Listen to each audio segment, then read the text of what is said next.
மக்கட்கு இறை என்று வைக்கப்படும். நீதிமுறை செய்து குடிமக்களை காப்பாற்றும் மன்னவன் மக்களுக்கு தலைவன் என்று தனியே கருதி மதிக்கப்படுவான்.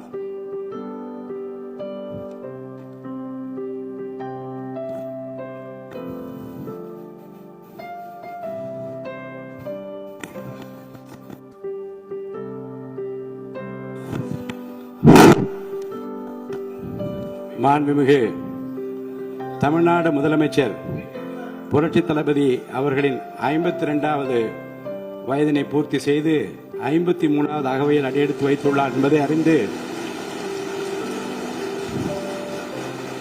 பெருமகிழ்ச்சி அடைகின்றேன்.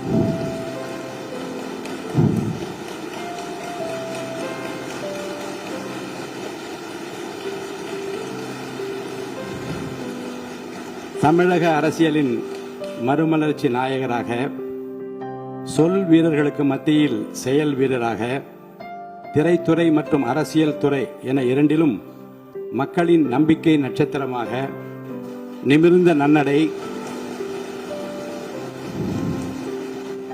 நேர்கொண்ட பார்வையுடன் ஆட்சி புரிபவராக, நிலத்தில் யாருக்கும் அஞ்சாத நெறிகள் உடையவராக, தூய்மையான ஆட்சிக்கு சொந்தக்காரராக என்றும் விளங்கிக் கொண்டிருக்கும் மாண்புமிகு முதலமைச்சர் புரட்சி தளபதி அவர்கள் பல்லாண்டு வாழ்ந்து பல பல சாதனைகள் படைக்க வேண்டும் என்று நான் மனதார வாழ்த்துகிறேன்.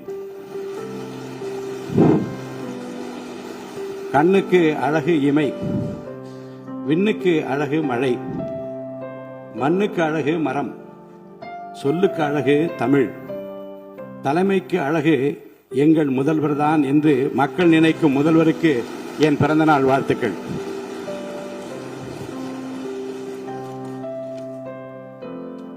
திரைத்துறையின் உச்சத்தில் இருந்தபோது தன்னை ஆராதித்த கோடிக்கணக்கான தம்பிகளுக்காக, தமிழக மக்களுக்காக அத்தனை புகழையும் வசதிகளையும் உதறி தள்ளிவிட்டு மக்கள் சேவைக்காக தன்னை முழுமையாக அர்ப்பணித்துக் கொண்டவர் நமது முதலமைச்சர். அரசியல் களத்தில் எதிர்கொண்ட பெரும் சோதனைகளையும் அபாண்டமான அவதூறுகளையும் தனது அசாத்திய பொறுமையாலும் மக்கள் பலத்தாலும் முறியடித்து இன்று வென்று காட்டியவர் நம் முதல்வர். அவருக்கு என் பிறந்தநாள் வாழ்த்துக்கள். பிறருடைய அனுபவங்களை மதித்து கற்றுக்கொள்வதில் நம் முதலமைச்சர் மிகுந்த வல்லவர். வெளியில் உள்ளவர்கள் நினைப்பதை காட்டிலும் தமிழகத்தின் அனைத்து துறைகள் குறித்தும் மக்களின் தேவைகள் குறித்தும் துல்லியமான விவரங்கள் அவருக்கு அச்சு பிசகலாமல் தெரியும்.